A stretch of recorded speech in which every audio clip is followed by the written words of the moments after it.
From Fox 55 Sports, this is The Locker Room.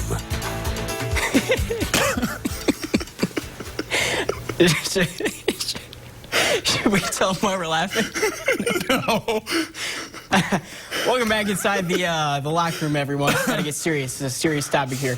Unfortunately, the IHSAA isn't the only one who has suspended play amidst these difficult times for all of us. Of course, you know about the NBA, the MLB, the XFL, PGA, the NHL, but the ECHL, Prince, has also been hit.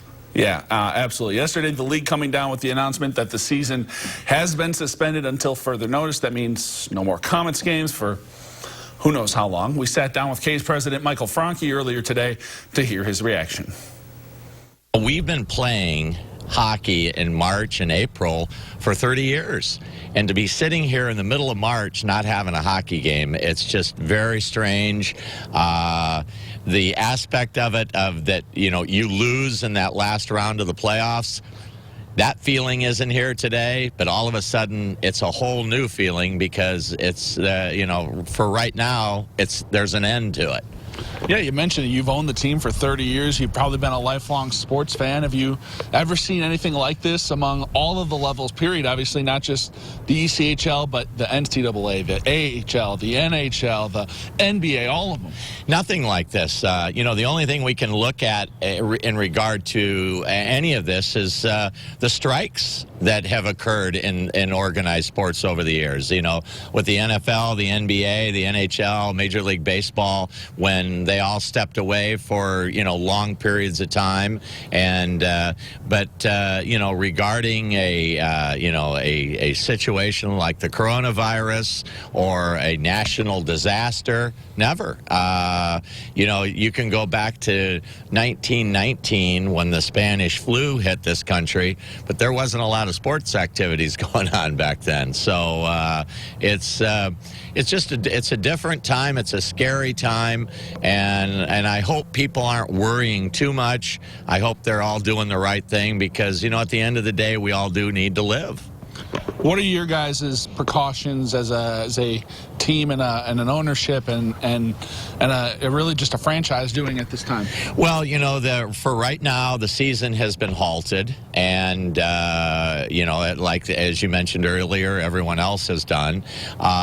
We had started doing things at the games. The Coliseum had been doing things at the game as far as having sanitizing stations and such. But you know, we were going to begin eliminating the autograph sessions and the school appearances and all that kind of stuff, and you know, just the simple things to keep that hand-to-hand thing away, and not only to keep the players safe but also to keep the fans safe. So, you know, it's been a strange year for us. We went through a horrible period of time back earlier in the year with the flu, with what I will call the regular flu, and everyone was sick at one period of time, and so it makes you wonder about all this stuff. But we were really hurting back in November and December with what they call you know, your regular strand of flu.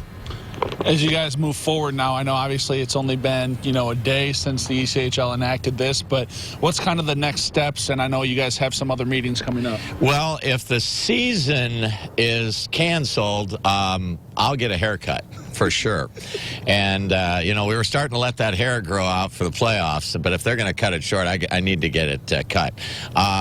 What would happen is that if for some reason the season were to resume, I would assume that would be in 3 or 4 weeks. And at some point in time, maybe 2 or 3 weeks down the road, we'd be able to start practicing again. I don't really think that's a logical move for the ECHL. I know the NHL is going to come back and play, but I understand that because their regular season wasn't going to end until like the 11th of April. So, you know, they can take almost a month off right now, start their playoffs at the regular time. So I get all that. I think for the ECHL, the prudent move is just to eventually to cancel the season. you know, if that happens, then we get into the mode of our exit interviews with the players, getting the guys back home, and you know, get back to getting ready for the 69th season of Komet hockey, which would begin in October of 2020. I personally would be a fan of him continuing to grow the hair all the way until next season. 100%. Grow it until next year's playoffs. I like it. And see where we can get with that.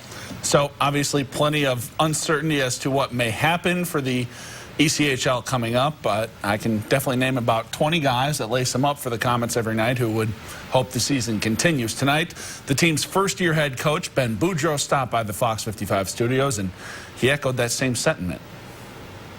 Well, the mentality is you hope to finish the season. You want to play games. Nobody wants to lose the season, and right now that's the mentality you have to have. Until you're told that the season is over, the players are going home, that right now they're still in the city. We're still a hockey team. We've been directed to not conduct any sort of practices or meetings in confined areas such as the locker room. So everybody's just at home. They're staying to themselves, and right now we're just waiting for the word to come down from the top to let us know what the next step is. As you guys kind of approach, you know, this next step with so much uncertainty, what are you telling the guys, and, you know, in regards to staying in shape and doing stuff on their own, and you know, and with the hopes that something does happen for you guys? Yeah, you just stay in touch. You know, everybody's got a lot of questions. I mean, you know, you get worried about guys like Alan Lasarchuk, who lives in Poland. I mean, you know, they talk about the international travel ban, and, you know, as a rookie who's got family over there and his girlfriend, mother, you know, these are details that we don't have answers to right now, just because you have no idea what's going on, so you feel for them. But at the same time, if we are going to play games, you still have to stay mentally ready and mentally focused with less than 10 games to go and heading into the playoffs. So we had a big one Friday night that was postponed, and everybody loves playing those games. So I think everybody shares the same vision of wanting to finish the season. But until we're told that we can't, that's going to be our focus for now, is just trying to stay mentally engaged. What's kind of your biggest fear throughout this whole process as everything kind of starts to unfold a little bit more? It's just the fear of the unknown. You have no idea what's going on, what's going to come next. And I think the biggest fear is that you don't get to finish what you started. Everybody felt real comfortable at that time, and it's a whole new group, and we're about to go into battle in the playoffs for the first time, and you know, we just won't know. So that's probably the biggest fear of the unknown, not being able to finish the season right now. You know, that's what scares us. Everybody wants to play hockey. This is their livelihood right now, and we don't know whether we're going to get that opportunity. So I think that's the biggest fear amongst the team right now, is just not knowing where we stand on a day-to-day basis. Obviously, this can go one of two ways. It's either going to end, or it's you guys are going to resume, and hopefully like nothing happened. But if the season were to end today, how would you feel about, you know, the product you guys put together for your first year here on the ice?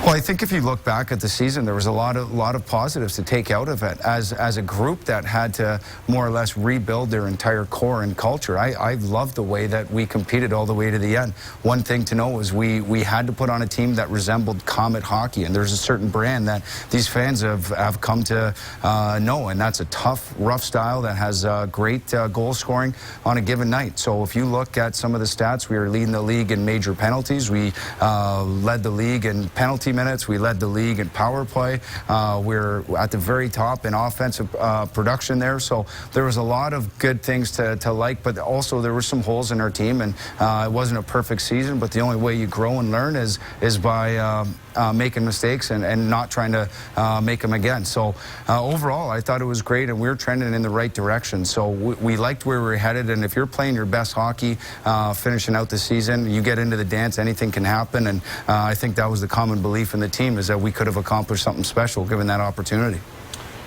If this truly were the end as well, what kind of things do you look back on and know that you have to improve on from, you know, this season to next season as you go into year two with the team?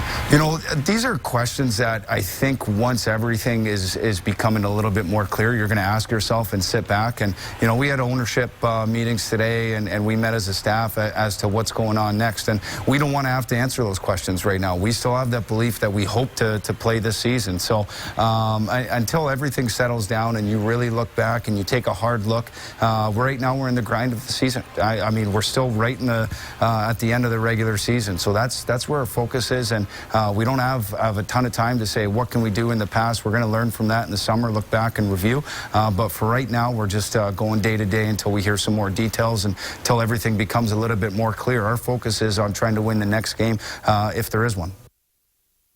Hopefully there is one more next game or a few more next games for the Komets. Shame they didn't get to play Toledo tonight. Of course, a lot of Komets fans became familiar with the name Emerson Clark earlier this year. Was a part of that big brawl down against the Icemen.